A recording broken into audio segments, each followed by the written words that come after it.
Jemaat yang dikasihi Tuhan, mari berdoa sebelum membaca merenungkan firman-Nya. 亲爱的弟兄姐妹，我们还没阅读和学习主的话之前，我们一起先做个祷告。 Kami datang dalam ucapan syukur di hadapan-Mu ya Tuhan pada malam hari ini. 主啊，今天晚上我们带着感恩的心来到你的面前， Bersyukur buat kesempatan kami boleh datang beribadah, memuji, memuliakan nama-Mu, menaikkan doa kami kepadamu. 感谢你还给我们一个宝贵的机会，来到你面前唱诗赞美你，并向你献上我们的祷告。 Kami akan membuka firman-Mu, bukalah juga hati kami. 我们要打开圣经，并且同时打开我们的心门吧， Jadikanlah hati kami seperti tanah yang baik, 让我们的心里好像一个肥沃的田地一样。 supaya ketika benih firman-Mu ditaburkan itu boleh sungguh-sungguh berakar, bertumbuh dan berbuah nyata di dalam kehidupan kami. 当主的话语散播在我们心中的时候，就像种子能够生根、开花、结果。 Berkatilah hamba-Mu yang menyampaikan, yang menerjemahkan, dan semua kami yang mendengar. 主啊，赐福讲道的你的仆人、翻译的，还有全体听你话语的会众。 Di dalam nama Tuhan Yesus Kristus, firman yang hidup, kami berdoa. 我们奉靠那活的真道，我们的主的圣名祷告。 Amin. 阿门。 Jemaat yang dikasihi Tuhan, kita bersyukur kepadanya untuk anugerahnya hingga malam hari ini. 我们感谢主，直到今天晚上，我们还能领受并享用主的丰盛的恩典。 Saya selalu mengingat bahwa gereja yang maju bukanlah maju dengan berlari, tetapi dengan bertelut di hadapan 我 Tuhan. 知道一个教会能够发展，并不是一个正在奔跑的教会，而是能够屈膝祷告的教会。 77 tahun Tuhan memberkati gereja di tempat ini, maka kiranya kita juga terus berdoa untuk gereja Tuhan. 主已经赐福这个教会77年了，我们还要继续祷告，求主继续赐福他的这个教会。 Firman Tuhan malam hari ini diambil di dalam Efesus pasal 4 ayat 1 sampai 7 dengan tema panggilannya. 今天我们要阅读的圣经是基督的经文是从以弗所书第4章第1到第7节的经文。今天讲的主题是蒙召。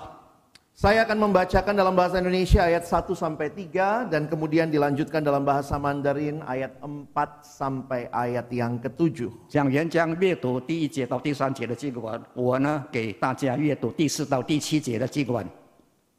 Sebab itu aku menasehatkan kamu, aku orang yang dipenjarakan karena Tuhan, supaya hidupmu sebagai orang-orang yang telah dipanggil berpadanan dengan panggilan itu.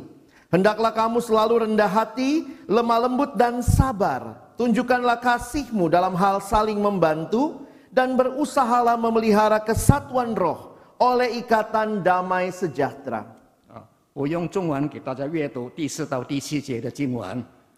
第4节说：“身体只有一个，圣灵只有一个，正如你们蒙召，同有一个指望，一主、一信、一席、一神，就是众人的父，超乎众人之上，关乎众人之中，也住在众人之内。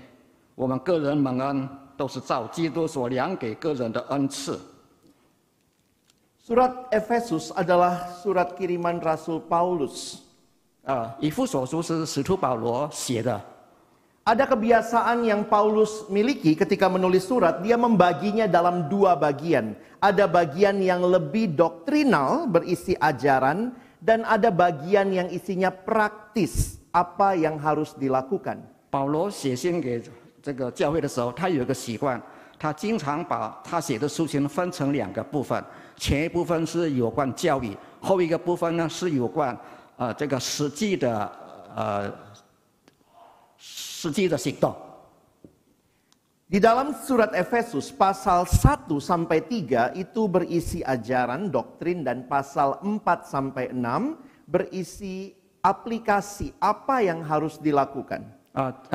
这个使徒保罗写的以弗所书第4章第1节到第3节写的是有关教育。 第4节到第6节写的是关于在实际生活中的行动。Dan saya pikir ini cara belajar yang baik, cara mengajar yang baik, karena bukan hanya mengetahui, tetapi yang diketahui itu harusnya nyata dalam hidup. 我想这种写书信的方式是很好的，他不但讲了教育，并且也讲了听了这个教育怎么用实际行动来体现出来呢？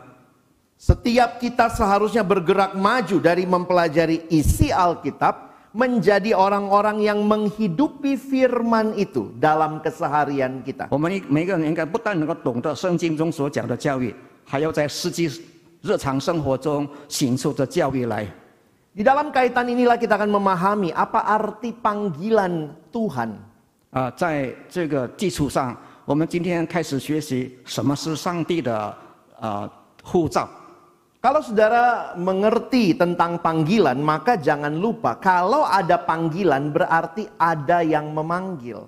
如果你懂得什么叫呼召的话，既然这呼召就是有人向你呼召，你怎么做出反应来？ Di dalam ayat pertama, kalau kita perhatikan, 如果我们注意第一节的话， sebab itu aku menasihatkan kamu, aku orang yang dipenjarakan karena Tuhan, supaya hidupmu sebagai orang-orang yang telah dipanggil berpadanan dengan panggilan itu. 第一节这样说：我为主被囚的劝你们，既然蒙召行事为人，就当与蒙召的恩相称。 Apa yang menjadi panggilan Tuhan bagi kita, umatnya? 上帝对我们他的子民的呼召。 Seringkali kalau bicara panggilan, langsung orang bicara, oh saya mau kerja di mana, saya panggilannya jadi dokter, jadi insinyur, jadi orang yang bekerja di hukum. 如果提到蒙召，也许你会觉得我是被召成为一个医生，成为一个律师，或者成为其他的职业的人。 Tetapi dalam Efesus pasal 4 ini, panggilan yang dibicarakan jauh lebih mendasar daripada sekadar menjadi kerja apa. 当时呢，以弗所书所讲的这个呼召，是比被召唤当什么样的人更有基础。 Di dalam Efesus 1-3 dinyatakan bagaimana manusia berdosa boleh mengalami keselamatan karena kasih karunia Allah. 在以弗所书1章到3节提到，罪人因为主的恩典能够得到这个救恩。 Karena itulah pasal 4 dimulai dengan pernyataan sebab itu kalau kamu sudah dipanggil oleh Tuhan dibebaskan dari hidup yang berdosa, sekarang bagaimana harusnya kamu menjalani hidupmu. 所以第4章的开头就说：既然蒙召，那么你们就应该当与蒙召的恩相称，过一个已经被罪得赦免、得到救恩的人应当过的生活。 Bapak Ibu bisa perhatikan dua terjemahan lain dalam bahasa Indonesia yang saya tampilkan. Yang keduanya menunjukkan panggilan itu berkaitan dengan apa. 在这里呢，给大家看一下2种版本的印尼文圣经。这里提到蒙召或者呼召跟什么是有关系的。 Coba saudara lihat sebentar bahasa Indonesia sehari-hari BIS. Hiduplah sesuai dengan kedudukanmu sebagai orang yang sudah dipanggil oleh Allah. 他在历史里说，你应该照着你已经被主赦罪的人所拥有的，跟你的地位相称的生活。 Jadi ini bicara seperti bicara identitas, karena kita sudah diselamatkan maka hiduplah sebagai orang yang sudah diselamatkan. 因为我们已经得到救恩了，所以我们应该过一个合乎已经被得到救恩这个恩典的人相称的生活。 Perhatikan terjemahan yang kedua yang namanya FIYH, Firman Allah yang hidup. 我们再看另一种印尼文版本是怎么说的吧。 Menerjemahkan panggilannya begini, hidup dan berkelakuan sebagaimana patutnya bagi orang yang telah dipilih untuk mendapat berkat-berkat yang indah seperti ini. 既然蒙召被选择了，所以呢就应该呢过一个跟我们将受到的、将得到的恩典相称的生活。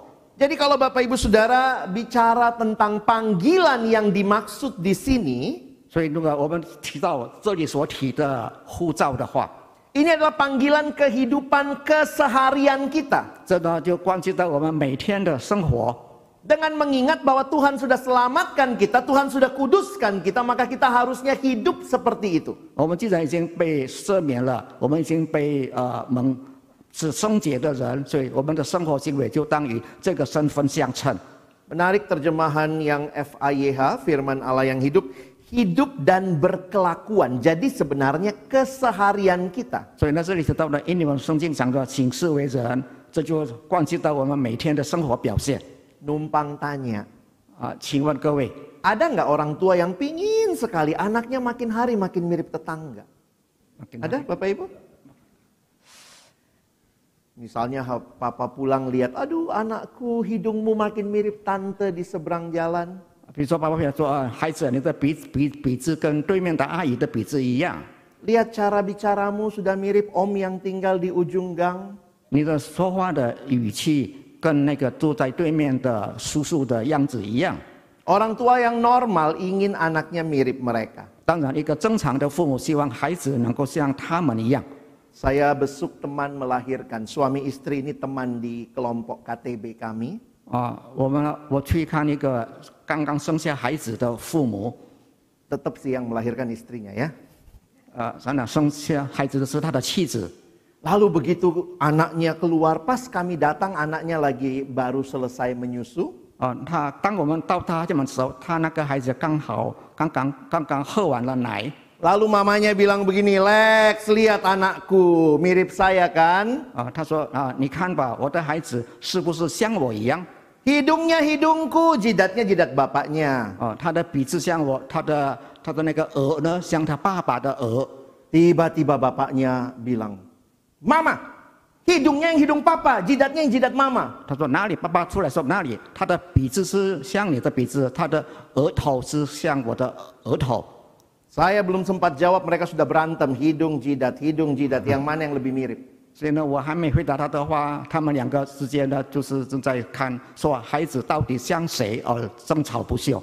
Orang tua yang normal bangga anaknya mirip dia. 一个正常的父母看见孩子像他们会感到很骄傲。 Waktu saya lihat ya namanya produk bersama ya, agak mirip sana, agak mirip sini. 我看到这个孩子是第一个生下来的，所以呢，有一部分像他爸爸，有一部分像他妈妈。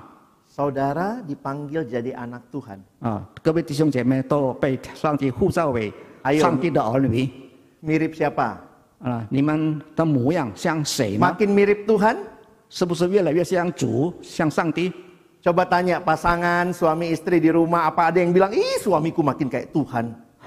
问问你的配偶吧，你的妻子会不会说我的丈夫越来越像上帝了？ Itu berarti dia makin menghidupi panggilannya karena makin mirip sama yang memanggil. 这样呢，表示他的生活跟呼召他的神相称。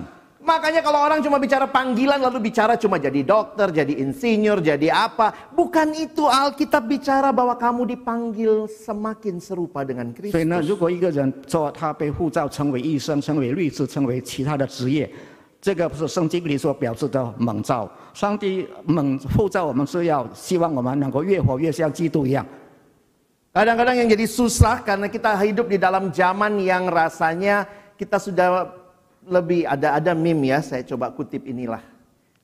Katanya kita hidup di zaman di mana baterai lemah lebih bermasalah daripada iman yang lemah. 有人说我们生活在一种手机差不多没电了，来的比我们灵命没电更重要。 Kalau saudara dan saya dipanggil menjadi serupa dengan Kristus, 如果我们被呼召了，让我们能够越来越像基督一样的话， membangun hidup beriman yang boleh semakin mengenal Tuhan, 让我们能够培养一种、造就一种能够更加认识主的灵命的话， maka sebenarnya itu semua adalah anugerah Allah. 这全都是上帝赐给我们的恩典。 Menarik sekali kekristenan, kita dipanggil itu anugerah Allah, kita menghidupi panggilan itu pun anugerah Allah. 照基督教的教育说，我们被蒙召是一种恩典，我们能够活出这个呼召来，也是一种恩典。 Karena hanya anugerah Allah yang memampukan kita 因为 untuk 只有 bisa 上 hidup 帝的恩典，我们 semakin serupa Kristus. 才能越活越像基督一样。 Apakah cuma itu panggilannya? 蒙召的意思只有这一些吗？ Kalau Bapak Ibu Saudara memperhatikan, bagi saya menarik struktur Efesus ini. 对我来说，以弗所书文章的结构是很有趣的。 Karena panggilan itu bukan hanya ke atas, pasal 1 sampai 3, tapi juga ke bawah, pasal 4 sampai pasal 因 6. 为这个护照不单单是在以弗所书1章3章1到3章提到了，以下的4章到6、7章也提到这个有关护照的主题。 Jadi malam hari ini saya ingin mengajak Bapak Ibu Saudara memikirkan dua macam panggilan. Pertama yang tadi, keselamatan pribadi. 所以现在我想跟弟兄姐妹一起探讨两种护照，一种就是刚才所讲的关乎个人的救恩。 Tetapi perhatikan, panggilan Allah juga untuk hidup bersama. 但是也请注意吧，上帝也护照我们能够过群体生活。 Sebagaimana seorang anak yang lahir pasti lahir dalam sebuah keluarga, 就像一个孩子，他已经诞生在一个家庭中。 maka ketika kita lahir dalam keluarga Allah, kita juga punya keluarga yang baru. 所以呢，我们这个活在上帝的家庭中，我们就拥有一个新的家庭。 Seorang penafsir Alkitab memberikan judul tafsiran Efesusnya God's New Society, masyarakat Allah yang baru. 有一个解经家把以弗所书的题目改为一个上帝的教会， Nanti 上帝 Bapak 新的 Ibu 教会啊。 Bapak Ibu bisa lanjutkan membaca, saya coba berikan outline-nya. Ayat 2 sampai 6 itu bicara kesatuan, ayat 7 itu bicara keberagaman. 所以呢，我跟大家提一个扼要的那个总结吧。2章到3节吧，是3章是有关的一个概括的，7章是它的总结。 Jadi panggilan itu bukan hanya pribadi, tapi juga bersama. Kita dipanggil untuk hidup dalam kesatuan. 所以这个护照不单单指向个人，这个护照也指向群体，让我们能够一起生活在一个社区里。 Gereja baru ulang tahun 77 tahun, kiranya kita terus bersatu. 我们的教会刚庆祝70周年堂庆，但愿我们教会能够一直在合一的环境中成长。 Kesatuan adalah kehendak Allah bagi manusia. 上帝希望人类都能够团结一致，或者能够合一。 Dan kalau saudara perhatikan di ayat yang ke-4 sampai 6 itu kesatuan di dalam Allah Tritunggal. 我们如果看这个4节到6节，这个是我们在三位一体真神里边的合一。 Lihat slide-nya, semua itu satu, dan itu mencakup satu Tuhan, satu Allah, satu Bapa, satu dalam Allah Tritunggal. 这里说的是一主、一心、一喜、一神，都是在三位一体真神里边的合一。 Allah yang menciptakan kesatuan. 是上帝创造了这个合一的状况。 Bagian kita apa? 我们的份是什么呢？ Bagian kita bukan menciptakan kesatuan, tetapi memelihara kesatuan. 我们的责任不是创造合一的环境，而是呢怎样保持这个合一的状况。 Saudara dan saya bukan hanya dipanggil supaya selamat hidup dalam keselamatan, tapi dipanggil dalam komunitas keluarga Allah untuk bersatu. 所以我们不单单是因为个人蒙恩得救，我们也要在上帝的群体里面呢过一个合一的生活。 Kenapa kita susah bersatu? 为什么我们很难合而为一呢？ Karena karakter ini cuma muncul kalau Roh Kudus diam dalam kita. Ini kan buah roh ya. 因为 ayat 2. Kalau Bapak Ibu perhatikan di ayat 2, ini buah roh. Rendah hati, lemah lembut, sabar, kasih, saling membantu. 如果我们看第2节的话，6节的谦虚、温柔、忍耐，这些都是圣灵所结的果子。 Kadang-kadang kita sulit bersatu karena kita mungkin belum berserah kepada Roh Kudus dan mengalami dibaharui. 我们有时很难合一，是因为我们没有被圣灵更新。 Dan ini harus diusahakan. 所以我们必须努力争取。 Karena Tuhan sudah cipta, kita pelihara. 因为上帝已经创造这个合一的状况，我们就必须保持它。 Perhatikan ayat 3 dan berusahalah. 我们看第3节吧，这里说要竭力保守。 Di dalam terjemahan lain dipakai istilah lakukan segala cara, make every effort. 就是你要想方设法 Tetapi yang indah juga, di dalam kesatuan itu Tuhan berikan keberagaman. 但是我们的感谢主，在这合一里边也有多元化， Maka ini panggilan bagi Bapak Ibu Saudara juga. 所以这也是对我们全体弟兄姐妹的一种呼召。 Mari bersama-sama menyerahkan seluruh potensi karunia yang Tuhan berikan untuk membangun gerejanya. 让我们呢，把上帝赐给我们的各种能力、各种智慧，一起团结一致，来共同建设发展我们的教会。 Malam hari ini dua panggilan ini biarlah kita refleksikan dalam hidup kita. 但愿今天这两种护照能够实践在我们的日常生活中。 Apakah kita makin menjadi serupa dengan Kristus yang telah memanggil kita? 我们是不是像护照我们的基督越来越像他呢？ Dan apakah kita juga boleh semakin mengusahakan kesatuan di tengah-tengah jemaat yang Tuhan berikan bagi kita? 我们是不是也在上帝赐给我们的这个会中来保守维持合一的状况？ Kiranya Tuhan menolong kita boleh mewujudkan panggilannya di dalam hidup dan juga di dalam umat Allah di 但愿 gereja 上帝 kita. 帮助我们能够在个人生活中，也在教会的群体生活中体现这个合一的状况。 Mari Bapak Ibu Saudara kita malam hari ini meresponi firman Tuhan. 今天晚上我们来回上帝的话吧。 Saya mengajak kita ambil posisi, kita boleh berlutut di hadapan Tuhan. 能够跪下，弟兄姐妹，请在上帝面前跪下来。 Dan mari kita masuk dalam saat hening. 让我们安静的祷告。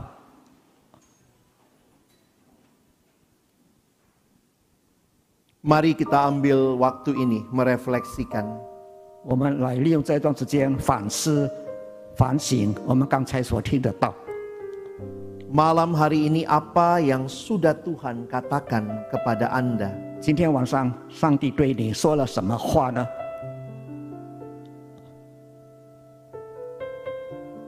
Responilah di dalam doa. 在祷告中做出回应来吧。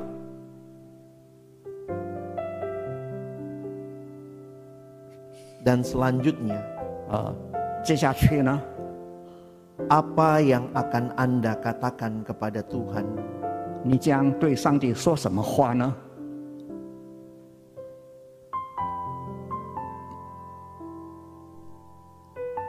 Mari ambil waktu ini untuk berdoa 来 di 吧， hadapan Tuhan. 利用这一段时间在上帝面前祷告吧。